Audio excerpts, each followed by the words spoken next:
So Professor Marsoor is teaching at JICI University in Pakistan, and we're here at ICPC, International Competitive Programming Contest in Baku, Azerbaijan. But I'd like to deep dive a little bit more onto you personally and discuss a lot of the issues that we're seeing, programming in general, in AI, how AI is affecting our ability to create new systems, etc., but also even at the ICPC itself.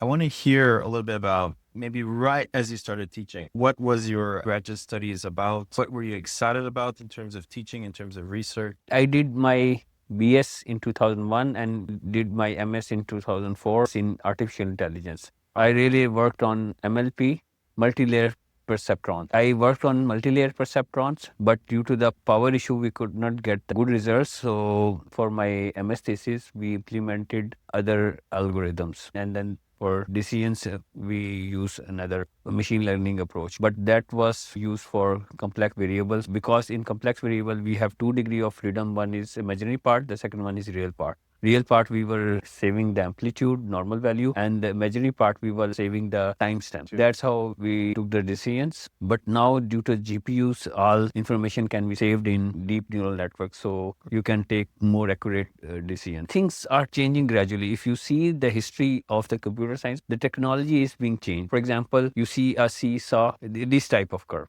So when a technology reached at that point, after some point, the technology is overcome by another technology. So you will see a lot of people will be fired, new technology is coming. So the people has to adopt new technology. If you are not adapt, you are not successful. So once I was listening interview of Bill Gates, he was asked what you will want if you will be given another chance. He said he wants to be smart. You must be smart. Unfortunately, some are working very hard, but they couldn't get the opportunity. This is a problem. The question is, what is an opportunity? Opportunity depends upon your luck also, but the 3 things that depends upon you. One is you should have the knowledge. The knowledge should be dynamic, upgradable. The second one is you should know the people. And the third one is the people should know. So if you have 3 traits, you will be the successful person. One more thing that I had observed by looking at the history of Muslims and the history of USA and the China, you will see the people are successful and the nations are successful if you are accepting good things. If you are open, you accept all the things, and due to the emergence of internet, there are not boundaries. The companies will grow if you have a solution that does not lie on the boundaries. So what I did to study the Infosys success. The Infosys success is their hybrid approach plus software management system that is incorporating both physical method and online method. If you like to be successful, we should have a good platform that can incorporate these 2 hybrid approaches as well as work without any boundary. And with the layer of administration doesn't lie on personal intervention. Whether a person is from mechanical engineering, civil engineering, biology, medicine, all of them must know the basic programming and AI. Computer science simply as alone is nothing, because we are aiding everyone. For example, we are in a hotel, so we are aiding his business. So we should know how to integrate with any field. For that purpose, we need a long life learner person that is smart. For example, some people are afraid of using AI. If you go back to the USA, the professor were afraid of using. We should not be afraid. We should accept it, but think how we can use it. The same question that we were talking about the utilization of AI, but if you are giving, the opportunity should be fair. There are some debates whether ICPC should be continued as a sports or not. For example, you play the chess without the help of AI. So far to date, OpenAI or nobody has been able to prove that they can beat the best human teams. I think in Math Olympiad, OpenAI earlier this year won a gold medal, but in ICPC, they haven't won anything. They're being outclassed still by teams of undergraduate students. Yeah. Isn't that true? Still? This is a good question you asked me. If you recall the today's presentation, a study was conducted and it has been observed. If you're an intelligent person using AI, you can solve problem early, faster. Right. Yeah. If you are not an intelligent student, then you will take more time, solve it by yourself. So the definition is that you should be intelligent or technically smart people. That's very Yeah. interesting. It's a little bit like it helps you type faster, but you have to know what you're typing. Yeah, what you are typing. And it's very dangerous because it can empower people to say, oh, yeah, that's a class of problem that I can solve on my own. No. But they don't. Yeah. It's a little bit like if you use OpenAI to write a great business email Yeah. and you know how to write a great business email. Yeah. If you've never done a good business email and you just have the AI just keep doing this, then you lose a little bit touch into reality of what's a good and what's not a good business email, because there's a mental process involved in thinking about how to write a good email. So the same thing is in programming. I expect that mechanical engineers should do it, civil engineers should use it, doctors should use it.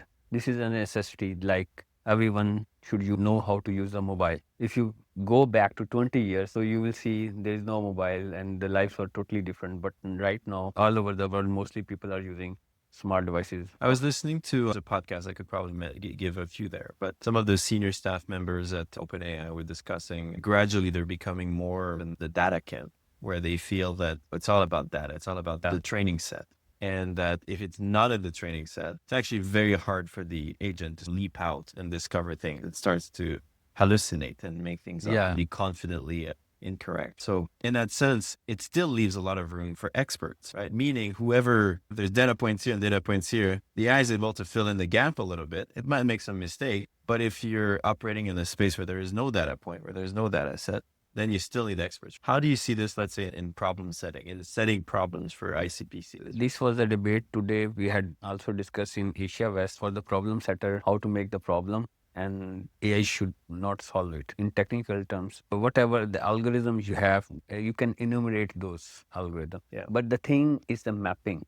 If you are giving the problem set in English language or Urdu language or maybe French, these are not formal languages. When there is a formal thing, computer can easily translate it and understand it. But these are informal language. There are variables. So computer cannot understand easily, but human can. And this is a classical example of reinforcement learning. Human also learns from the reinforcement, and also your machine, OpenAI, if you talk about DeepSeek. I'll give an analogy, right? Solving a Rubik's Cube. Solving a Rubik's Cube is obviously substantially simpler than solving an ICPC championship. Solving a Rubik's Cube maybe requires knowing 5 or 6, 8 different algorithms. Whereas the type of algorithms here for ICPC is maybe 50, 100, maybe more. How do you feel about us? Are we going to be done at some point enumerating all the algorithms of general computational problem solving? We still haven't, for example, we don't use quantum computers. There's probably a whole class of algorithms for quantum computers that we haven't really explored that, say, OpenAI's latest model would probably struggle very much until we humans, experts, start to discover them and develop them, or maybe not. How do you see that? There are two things. One is the human history. Human has decades of years of history. Yeah. The human intelligence is developed step by step, but the computer intelligence grows at the higher rate rather than human intelligence. It's not organic. Yeah. The problem is technically the computers are fed by humans, what they had learned in history from many decades. One more thing is the classification of problems. There are solvable problems, unsolvable. Right.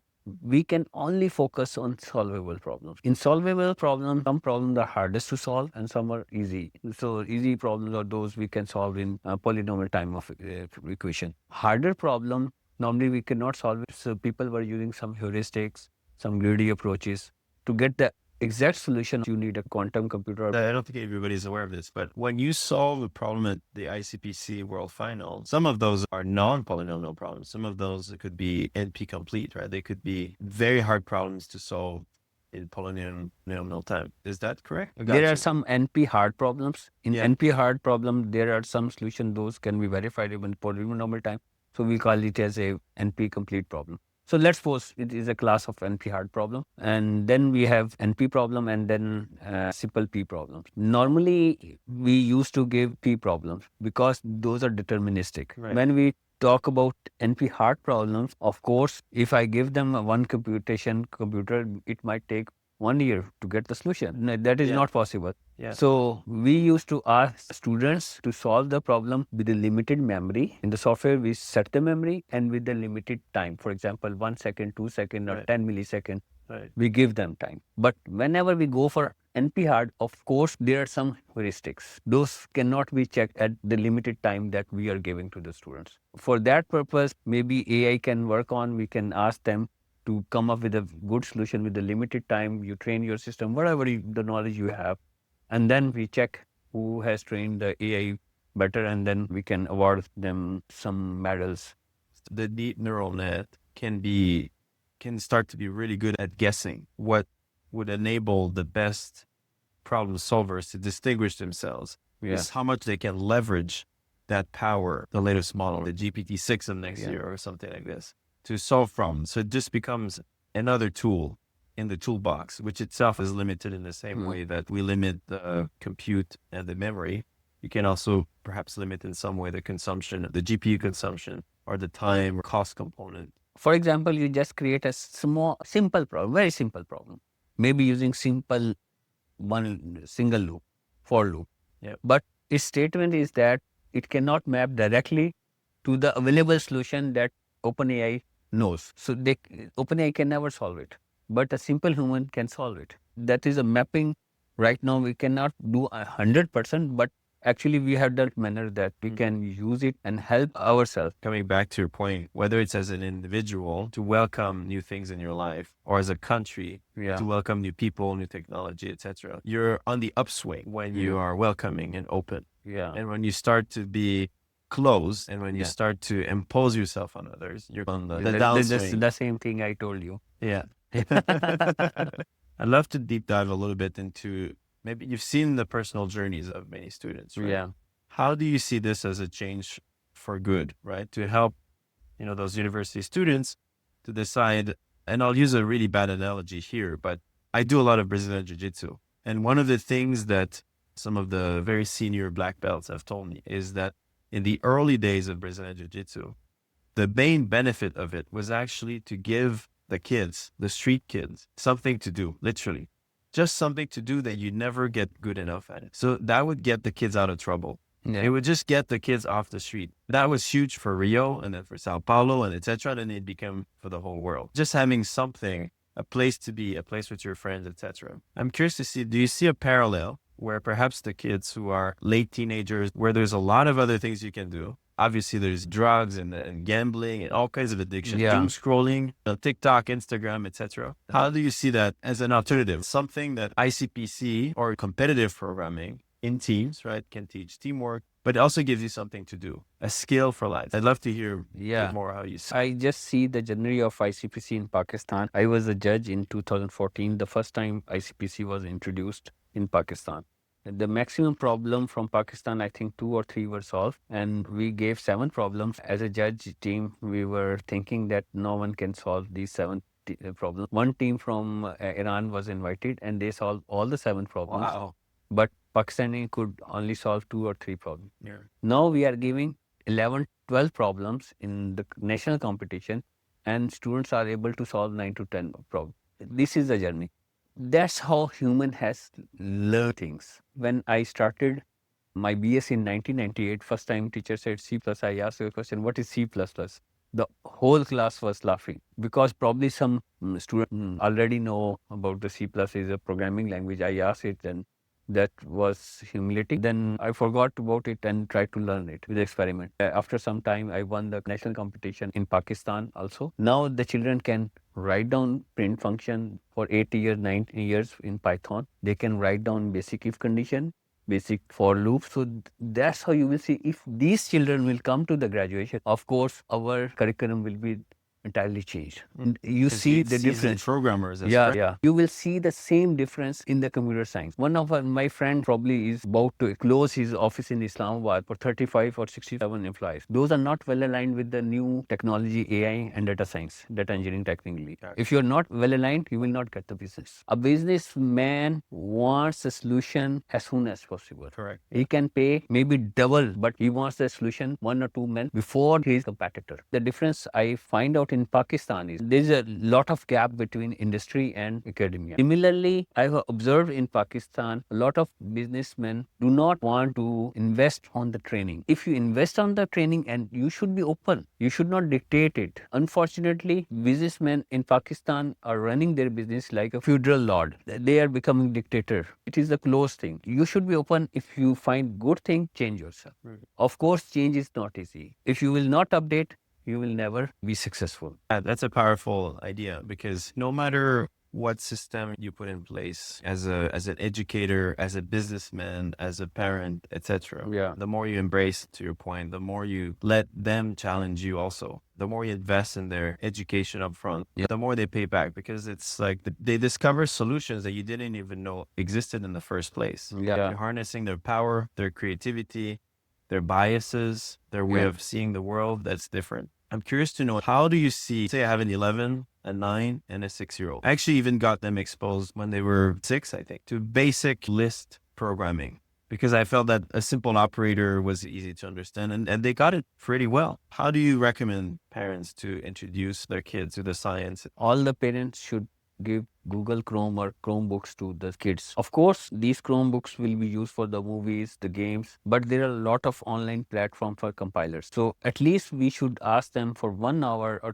30 minutes, they should do some programming. After some time, educationists will come up with the solution with this as a STEM education. They will make some app to use AI to make some concept. So that's how you will evolve. Main thing you ask is, when the technologies come, it can be used in a negative way and a positive way.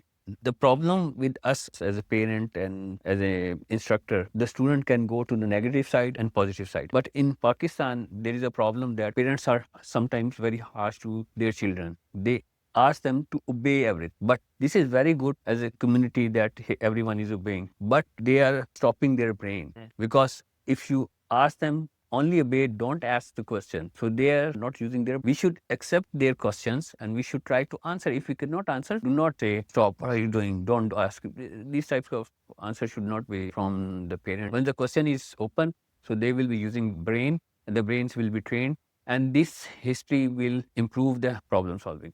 But of course, some people will go to the negative side. For that purpose, we can have some regulation. We should have some regulation for using AI for the negative things. All should have come up what can be legal and what should be illegal. For example, in our country, coal is illegal, but in your country, this is legal. Of course, there are some norms. I live in Singapore, so bubble gum is not legal in Singapore. Yeah, yeah.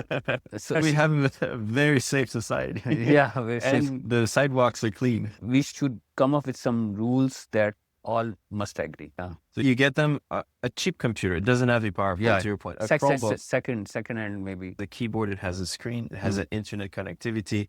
Yeah. They can compile in the web browser. Yeah. And you let them have fun. Yeah, let them play and experiment with some set of rules to avoid some of the downsides. Yeah. But the upsides are humongous. Maybe what are some problems, some challenges that I could give, let's say, to my 6, my 9, my 11-year-olds? Give them gifts. Give them gifts. Okay, rewards. On the one hand, you're competing with, let's say, YouTube Short. You're competing with very popular show. Probably we can start our own show.